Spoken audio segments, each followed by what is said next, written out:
জীবনের গুনাহগুলোকে মাফ করে দে। একটু পরেই চেনা মুখ কবরে গিয়ে অচেনা হয়ে যাবে, অচেনা জগতে তিনি চলে যাবেন। আল্লাহ যেন সংকীর্ণ কবরটাকে তার জন্য প্রশস্ত করে দেন, অন্ধকার কবরটাকে আলোকিত করে দেন। মুনকির নকিরের সওয়ালের জবাব আল্লাহ দয়া করে তাকে শিক্ষা দেন।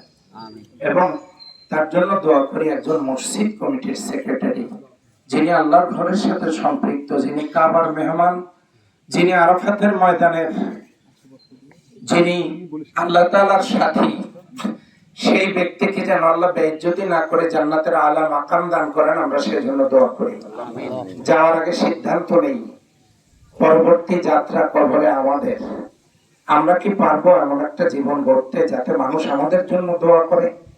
সেই জন্য আমরা এমন একটা জীবন জিন্দেগি গড়ে তুলি যে জীবনে কোনো রং লাগবে না অপবিত্রতার।